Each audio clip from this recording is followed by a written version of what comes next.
Hi అండి, నమస్తే. Welcome to Hima's kitchen. ఈ రోజు ఈ వీడియోలో ఒక మంచి టేస్టీ రెసిపీ అయితే తయారు చేసుకుందామండి. ఎంతో రుచికరమైన కజ్జికాయలను అయితే సింపుల్ గా తయారు చేసుకుందాం. కప్పు కొలతలతో తయారు చేద్దాం. వచ్చేసేయండి.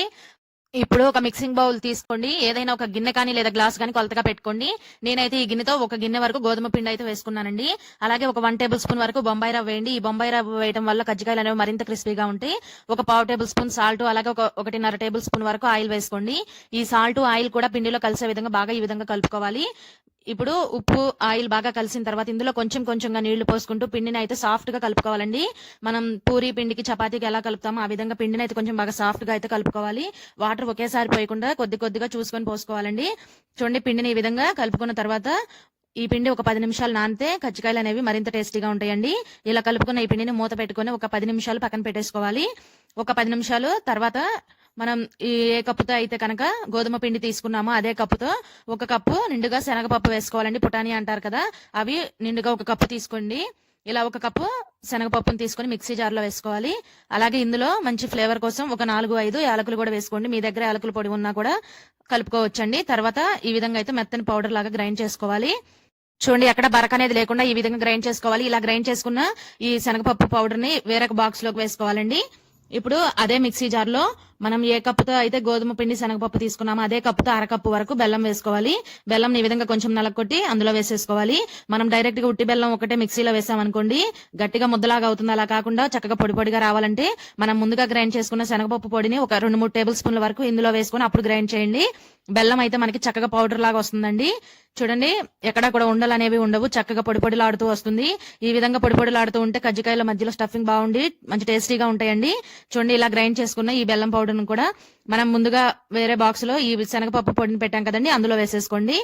తర్వాత మీ దగ్గర ఎండు కొబ్బరి తురుము ఉంటే వేసుకోండి. నా దగ్గర అయితే ఎండు కొబ్బరి తురుము లేదండి. ఎండు కొబ్బరి ఉంటే కొంచెం తురుముకుంటున్నాను. ఇలా పెద్ద హోల్స్ ఉన్న దగ్గర నుంచి తురుముకుంటే మనకి కొబ్బరి తురుము అనేది బాగా పొడుగ్గా బాగా పడుతుందండి. మనం కజ్జికాయలు తినేటప్పుడు పంటి కింద పడి కొబ్బరి తురుము మరింత టేస్టీగా ఉంటాయి. కొబ్బరి పొడి కాకుండా ఈ విధంగా కొబ్బరి తురుమునే వేసుకోండి. చూడండి, ఒక 5-6 టేబుల్ స్పూన్లు అంతా కొబ్బరి తురుము అయితే కనుక వేస్తున్నాను నేను.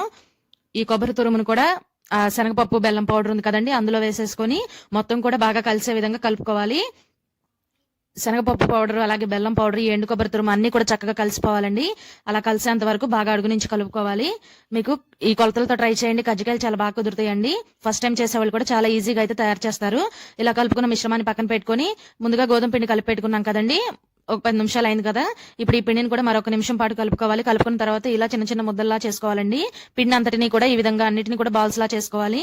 చూడండి, మరీ పెద్దవి కాదు మరీ చిన్నవి కాకుండా ఈ విధంగా మీడియం సైజులో చేసుకుంటే చక్కగా వస్తాయండి. ఇప్పుడు ఫ్లోర్ ని నీట్ గా తుడుచుకొని ఫ్లోర్ మీద కొంచెం పొడిపిండి చల్లుకుంటూ మనం పూరీల్లా అయితే చేసుకోవాలండి. చూడండి, మరీ పలచగా ఉండకూడదు, మరీ మందంగా ఉండకూడదండి. మీడియం గా ఈ విధంగా చపాతీలన్నిటినీ కూడా తయారు చేసుకోవాలి. ఈ కజ్జికాయలకి మెయిన్ కావాల్సింది అయితే ఈ కజ్జికాయ అచ్చు ఉంటుందండి. బయట ఎక్కడైనా కూడా ఈజీగా దొరుకుతుంది మనకి.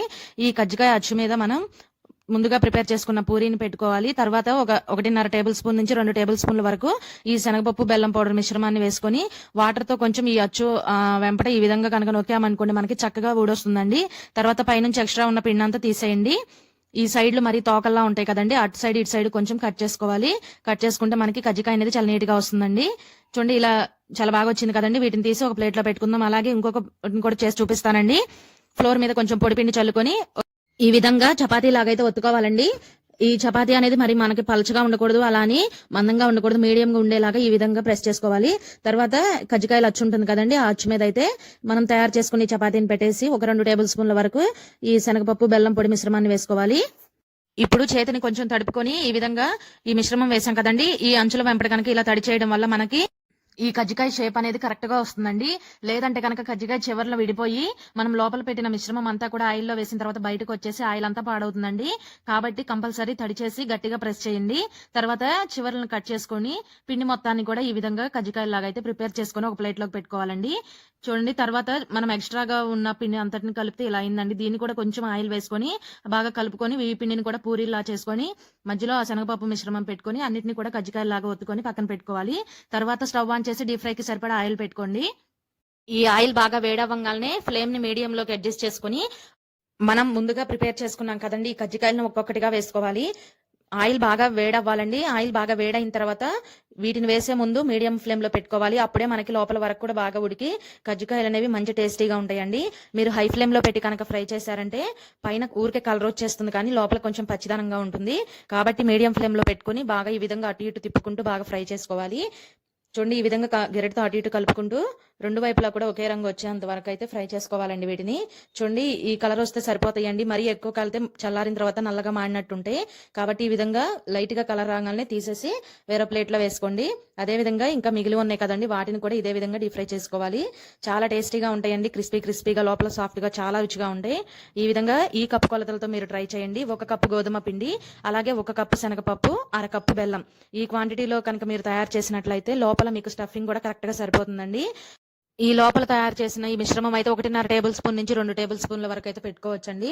మనకి లోపల స్టఫింగ్ కూడా అసలు మిగలదు, కరెక్ట్ గా సరిపోతుందండి. చూడండి, ఈ కలర్ వచ్చిన తర్వాత తీసి వేరే ప్లేట్ లో పెట్టుకోండి. ఎంతో టేస్టీగా ఉండే కజ్జికాయలు అయితే రెడీ అండి. మీరు ట్రై చేయండి. వీడియో నచ్చితే లైక్ చేయండి.